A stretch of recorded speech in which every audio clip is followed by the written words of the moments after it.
¿Cómo están ustedes? Muy buen día, un gusto de saludarlos.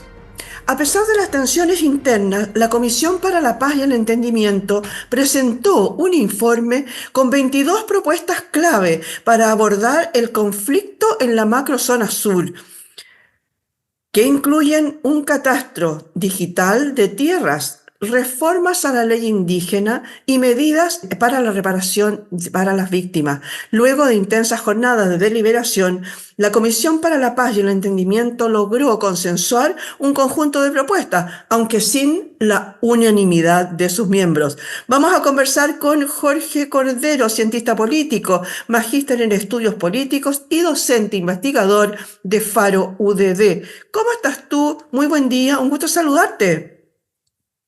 Gracias, Miriam, por la posibilidad de conversar de este tema, que sin duda hoy día ha traído distintas polémicas para la discusión pública nacional y también me parece que va a hablar por bastante tiempo, el mediano y largo plazo.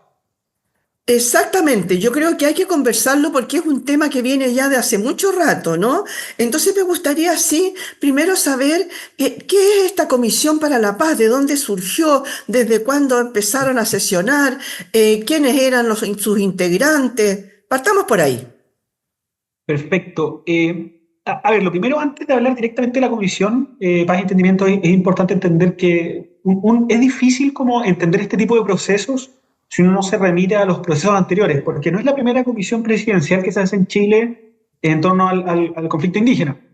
¿Ya? La primera comisión fue diseñada por Patricio Aylwin en los 90, tan solo a 2 o 3 meses de haber asumido como presidente de la República, ¿cierto? A raíz de un compromiso que hizo, que se llama el Acuerdo Nuevo Imperial, con distintos dirigentes de comunidades indígenas, dirigentes que, por cierto, fueron formados por los centros culturales mapuche durante el periodo de la dictadura, promovidos principalmente por el obispado de Temuco. Entonces, no es como un proceso aislado.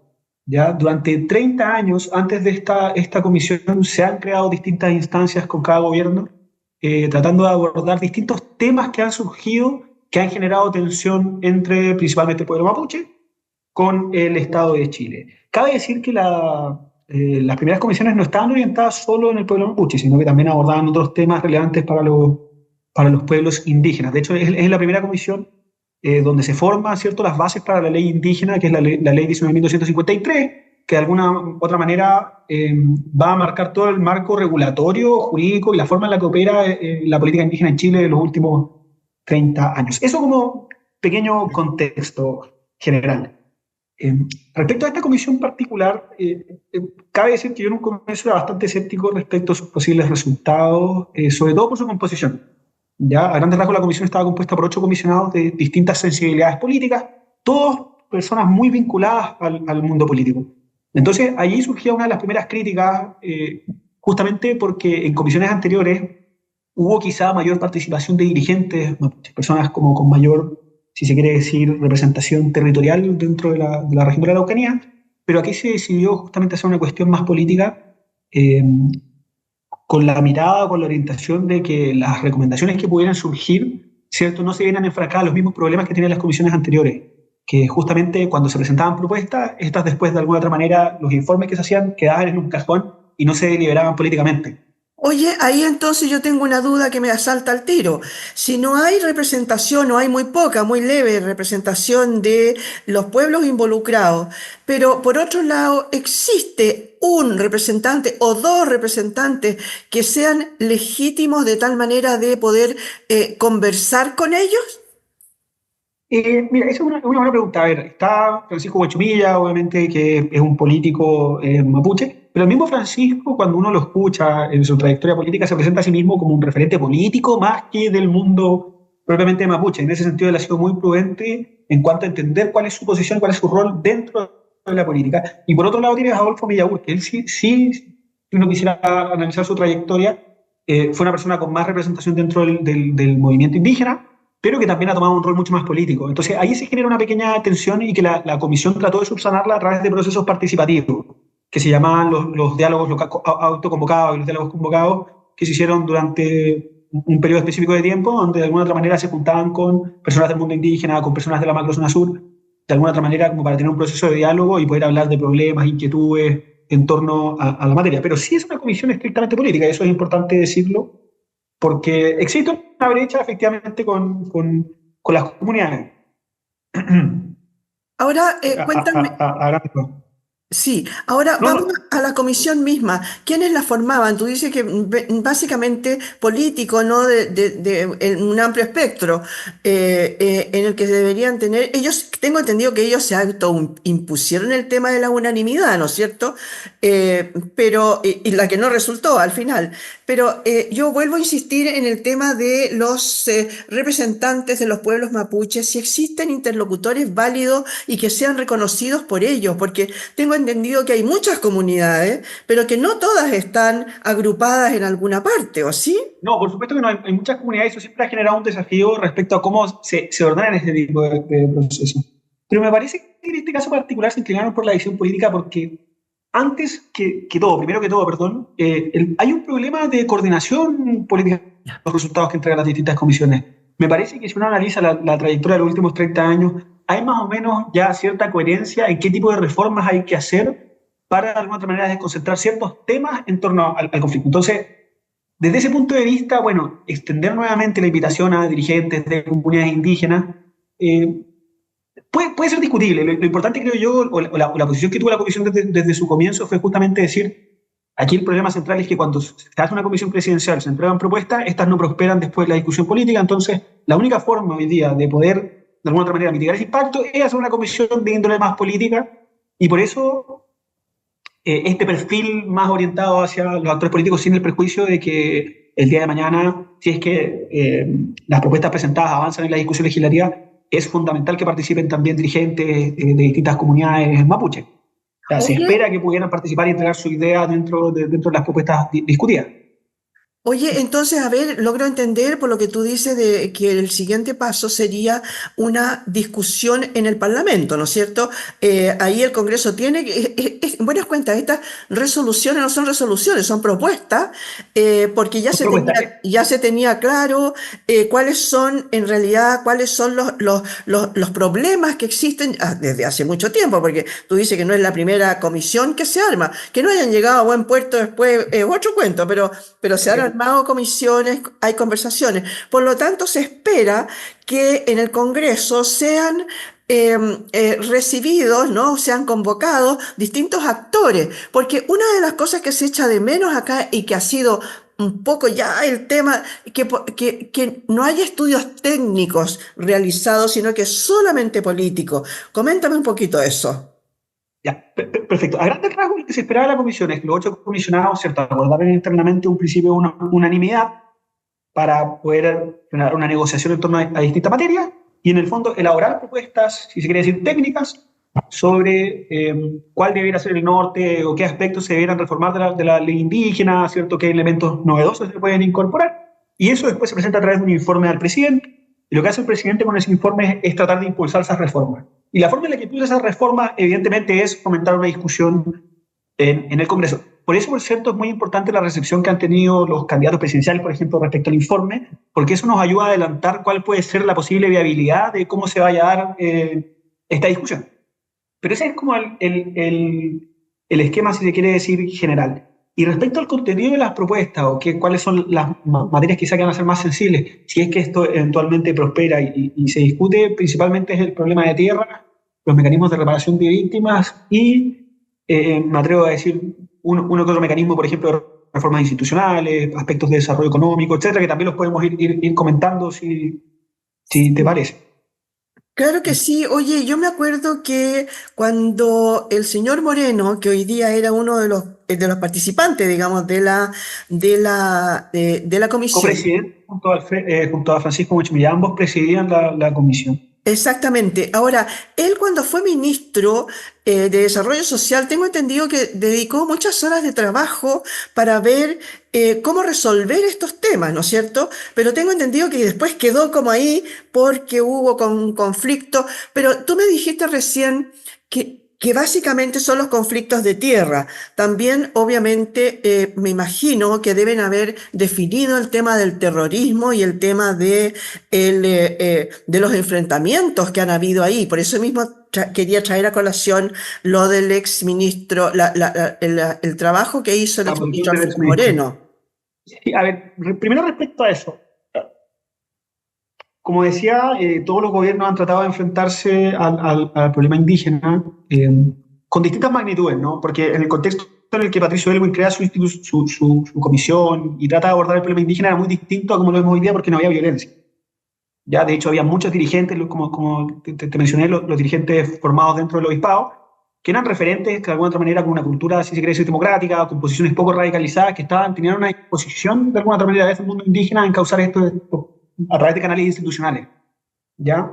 Sin embargo, particularmente en el gobierno de Eduardo Frei se empiezan a producir tensiones al interior del mundo indígena, sobre todo yo me atrevo a decir, por la realización de determinados proyectos, particularmente hidroeléctricas o proyectos de amplia infraestructura en territorio mapuche. Y eso empieza a generar las primeras tensiones dentro de comunidades. El caso más emblemático es la crisis de Ralco, que se produce entre el 94 y el 96, sí, entre el 4 y el 96 aproximado, donde se termina por inundar un cementerio indígena y se terminan de alguna otra manera moviendo a comunidades mapuches de su territorio por un proyecto que era la hidroeléctrica de Ralco, y eso hace que se produzcan los primeros movimientos quizá con posturas más radicalizadas. Por eso el primer episodio de violencia que uno ve es en el 97 al 98, que es el episodio de Lumaco, que después dará paso a la coordinadora Arauco-Mayeco. Pero en el fondo, a medida que uno ve cómo esto se va dando, se agudiza de alguna otra manera la violencia y las perspectivas radicales.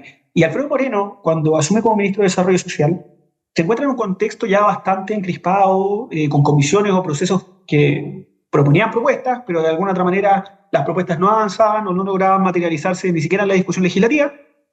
Y lo que él trató de hacer desde el Ministerio de Desarrollo Social fue un poco ver cuáles eran los problemas que se generaban y tratar de alguna otra manera, tener procesos de diálogo con las comunidades para poder desconcentrar un poco este conflicto. Y hay un hito muy relevante que se conoce poco, que fue un encuentro que lideró Alfredo Moreno junto a la CONADI, ¿cierto?, donde juntó al lonco, si mal no recuerdo, a Aniceto Norín, que es uno de los miembros fundadores de la coordinadora Mayeco, que después se inclinó por perspectivas o posiciones más institucionales, con la familia con el Jorge Lutzinger, que es el hijo del matrimonio asesinado, ¿cierto?, uno de los actos terroristas más graves que hemos tenido desde el retorno de la democracia. Y ellos se encuentran y tienen un diálogo que es muy valioso. Lo que trataba de hacer Alfredo Moreno es un poco poder generar estos espacios de encuentro para buscar posibles soluciones. Ya que este encuentro se produce, pero finalmente lo que frena un poco las iniciativas de Alfredo Moreno es el caso de Camilo Catrillanca. La muerte de Camilo Catrillanca encrispa un poco las relaciones que le estaba forjando con varios dirigentes dentro de las comunidades indígenas, y en el fondo el tema queda ahí. Luego, bueno, es de sentido común ver lo que pasó, estallido social, luego pandemia, y obviamente la disposición de la agenda indígena quedó en segundo plano. A Alfredo Moreno lo derivan a obras públicas, sin el perjuicio de que desde obras públicas también impulsa proyectos interesantes en pos del desarrollo de las comunidades indígenas. Hay un proyecto que se conoce poco, que se llama PECAM, que era un proyecto para hacer caminos en zonas de conflicto, Temuicuycuy y todo ese tipo de zonas, en donde de alguna otra manera lo que hacían era entregar la maquinaria a las comunidades y que ellos mismos participaran en el proceso de caminos, y sorprendentemente pudieron entrar a esos lugares donde hoy día prácticamente se dice que nadie puede entrar, pudieron hacer caminos sin quema de maquinarias ni nada, y la verdad resultó súper bien. De hecho, la última entrega, con esto ya me remito a la comisión, pero la última entrega de camiones Tolva que hizo Alfredo Moreno antes de terminar el gobierno fue 2 semanas antes de la llegada de Isquia Siches, cuando hizo esa visita de Temuicuycuy en la misma zona. Y a Alfredo Moreno lo recibieron sin ningún problema, sin balas, sin nada, porque obviamente de alguna manera respetó los protocolos dentro de las comunidades y estaba haciendo un proyecto que los involucraba a ellos en pos de su desarrollo, a diferencia del otro evento que vimos, que era una cuestión más performativa, ¿ya?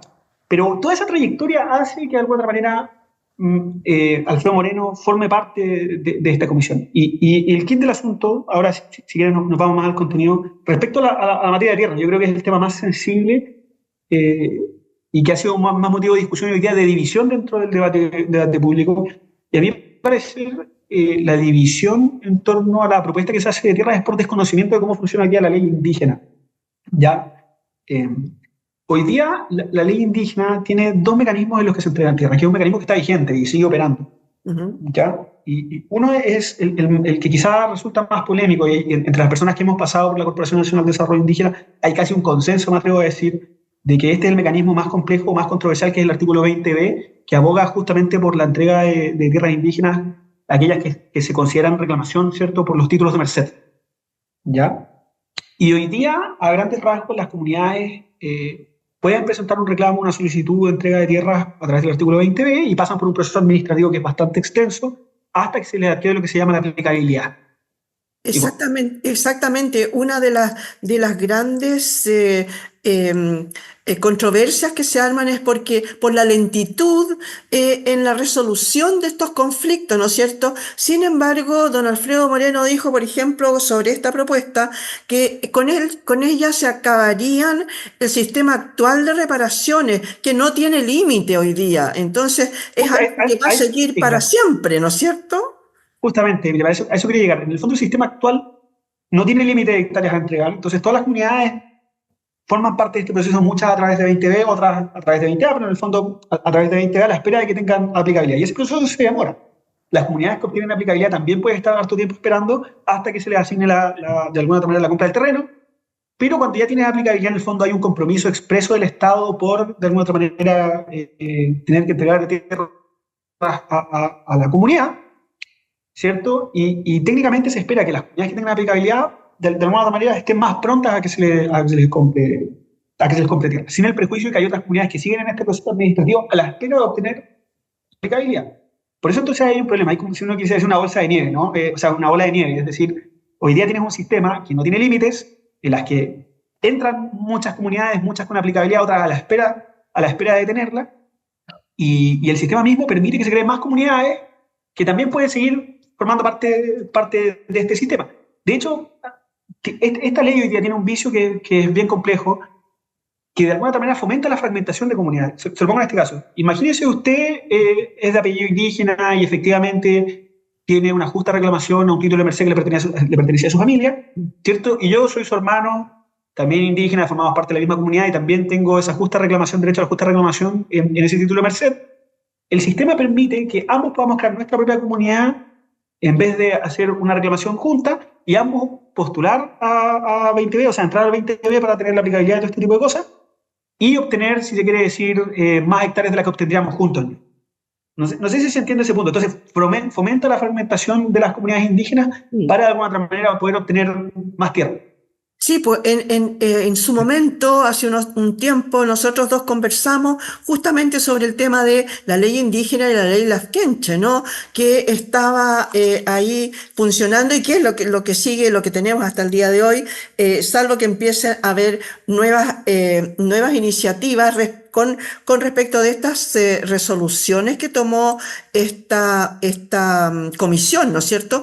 Otra de las cosas que también se ha dicho mucho con respecto de la nueva, esta propuesta de la comisión, es que existiría una deuda de casi 4.000 millones por parte del Estado con comunidades indígenas y por lo tanto se proponen algunas fórmulas de reparación, ya sea para la compra Ya, de tierra, ya sea para la compra de insumos. Entonces mucha gente dice, bueno, ¿cómo se llegó a esa cifra?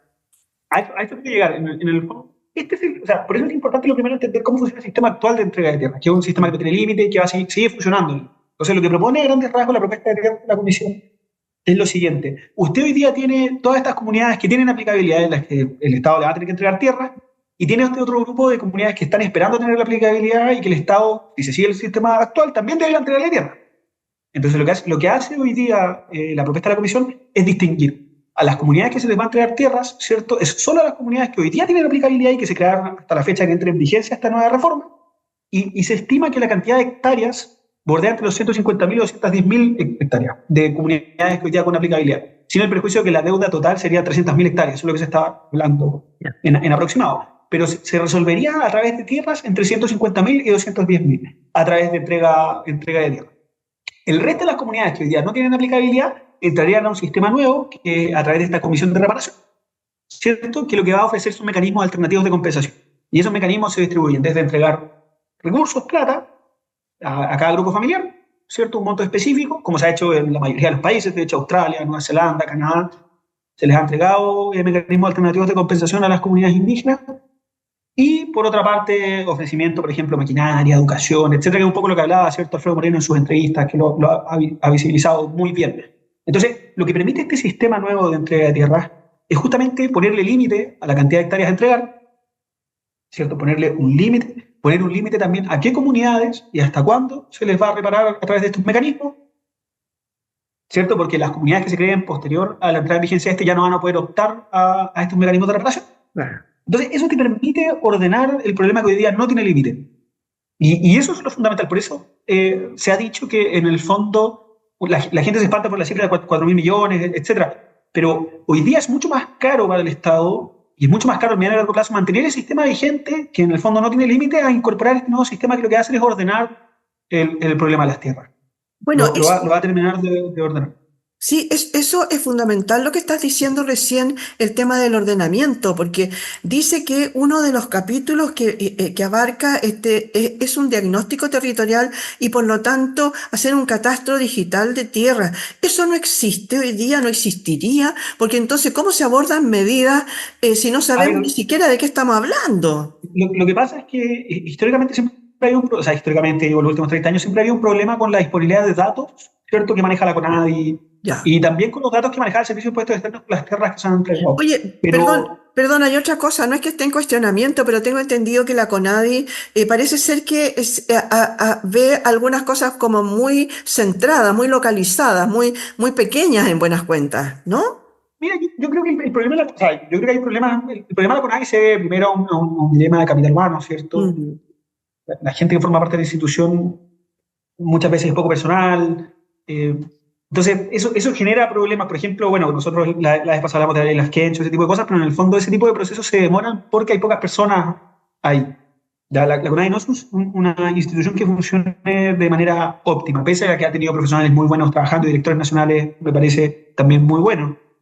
Pero la CONADI tiene ese tipo de problema y también los incentivos que genera la ley, como algunos de los que mencioné, que no son óptimos. Entonces, lo que busca hacer esta reforma de alguna otra manera es mejorar ese sistema que hoy día está mal diseñado, poder ordenarlo y eso de alguna otra manera lo que hace es bajar los costos a mediano y largo plazo para resolver el problema de tierra. Y eso es súper claro, es súper importante tenerlo claro. El gran problema creo yo hoy día y por qué la gente se espanta o más que la gente, el mundo político ha tendido como a rechazarlo. Primero por el clima electoral, que obviamente incorpora una serie de tensiones, variables. Segundo, por el problema económico del país, que también hay un problema relacionado a la crisis fiscal que tiene el país. Y tercero, porque también hay desconocimiento de cómo funcionan estos procesos. O sea, poco se sabe cómo funciona hoy día la ley de tierras, cómo funciona la entrega de tierras hoy día. Entonces, mi impresión es que se ha entendido que en el fondo lo que se va a hacer ahora es entregar más tierras, cuando en el fondo es todo lo contrario. Se entregan menos tierras, se pone un límite a las tierras que se entregan. Oye, a tu juicio, así como para ir terminando ya, tú dices que se mejoraría el tema de las tierras y que hay que dejarlo claro, que es el tema de las tierras. Pero, ¿qué pasa entonces Sí, con los conflictos? ¿Qué pasa con, yo vuelvo al tema del terrorismo que ha habido? ¿Tú crees que se sí. solucionaría? ¿Tendría algunos visos? A ver, ¿Cómo se ha solucionado, por es un tema, ejemplo, afuera? a ver, es un tema interesante. A mí me tocó participar activamente de la propuesta de reparación a las víctimas de la violencia en el interior de la comisión, en el proyecto de ley que se tomó la propuesta técnica. Y la verdad es que hoy día los mecanismos de compensación, por ejemplo, que entrega el Estado para las víctimas es muy descoordinado, no es suficiente. Varios estudios que han de alguna otra manera entrevistado víctimas, han tenido contacto con víctimas directas, la verdad siempre hay una sensación de que es insuficiente. Y este proyecto de reparación que forma parte de la comisión de alguna otra manera se inspira más en proyectos como el de reparación para las víctimas de la ETA que se hizo en País Vasco, ¿cierto? O a las víctimas de la FARC, que en el fondo toma la perspectiva comparada jurídica de ese tipo de mecanismos de reparación y lo que hace es promover una nueva institucionalidad que estaría orientada a generar mayor coordinación y si se quiere decir, una reparación más proporcional al daño que están sufriendo las víctimas. Ahora, habiendo dicho eso, que existe ese mecanismo, respecto al problema central del terrorismo, me parece que es algo muy iluminador del efecto que puede generar este tipo de mecanismos, sobre todo a largo plazo, porque a corto plazo es iluso pensar que el problema se va a solucionar y que la violencia va a desaparecer. Es justamente la columna que publicó hace poco, si no me mal recuerdo, el domingo, Héctor Yaitul en BioBio, sacó una columna desde la cárcel publicada en BioBio, donde de alguna otra manera rechaza este tipo de acuerdos porque considera que son falsos. Ujú. De alguna otra manera las posiciones radicales les acomoda que no se resuelva el problema de tierra, les es útil que el Estado Claro. funcione mal en los mecanismos de reparación porque eso es lo que genera resentimiento. O sea, tú hoy día tienes comunidades que tienen aplicabilidad, que podrían acceder a la compra de tierra y que están 20 años esperando.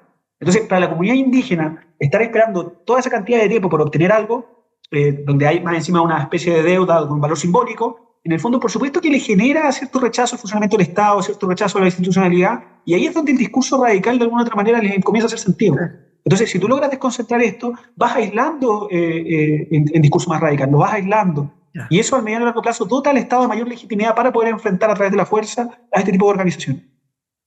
Entonces, esa es la perspectiva, la relación en la que este tipo de reformas puede ayudar a desconcentrar la violencia. No es algo directo e inmediato, va a ser a mediano y largo plazo, pero ayuda a desconcentrar la vida radical a que deje de hacer sentido también dentro del mundo indígena. Muchas gracias, Jorge, por haber estado hoy día con nosotros. Nos aclaraste muchísimo un tema que va a seguir por mucho rato, ¿no? El hecho de que la comisión haya evacuado este informe no significa que vayamos a tener algunas resoluciones muy pronto. Yo creo que una cosa que dijiste tú ahí a la pasada, es bueno saber cuáles son las posiciones, por ejemplo, de los presidenciables hoy día, porque obviamente esto tiene para rato y va a pasar, va a trascender de este gobierno y va a pasar para el siguiente, al menos para el siguiente. Totalmente. Yo creo que un error fundamental del gobierno fue haber aplazado la conformación de esta comisión. Es la comisión que más tiempo se demoró en conformarse desde la toma de la democracia, porque de alguna otra manera, si se hubiese hecho antes, probablemente no hubiésemos estado discutiendo estas cosas en un clima electoral. Y la disposición, de Claro, todas maneras, claro, hubiese sido distinta. En claro medio del que clima sí. electoral es muy difícil que estas discusiones avancen. Yo creo que hoy día lo más importante, y con esto quizás cierro, lo más importante es que no pase lo que ha pasado con las otras comisiones. Es decir, que la propuesta no se encierre nuevamente en un escritorio, sino que estas puedan Sí. discutirse. Es verdad que pueden existir dudas legítimas, por ejemplo, en el cálculo de hectáreas, de dónde se sacó el cálculo, si son 150.000, 210.000, o qué tipo de tierra va a ser entregada. Es razonable que alguien rechace que se entreguen 210.000 hectáreas de terreno agrícola. Claro. Pero si Sí, una pues parte es ahí. fiscal, una parte forestal y una parte es agrícola, probablemente pueda haber mayor disposición a que esto se resuelva. Sí, pues ahí también saltaron un poco las forestales, ¿no es cierto? Oye, Jorge, pero no puedo seguir porque ya se nos acabó el tiempo. Muchas gracias por haber estado hoy día con Ya, nosotros. muchas Nos, gracias a ti por la invitación. nos aclaraste muchísimo el tema de ver cómo va a seguir esto. Anda a saber tú el tema año electoral complejo, por lo tanto, como dices tú ya, pero es un tema que se está chuteando de alguna manera para los próximos gobiernos. Muchas gracias, Jorge, por haber estado hoy Así es. día con nosotros. Gracias a usted por la invitación.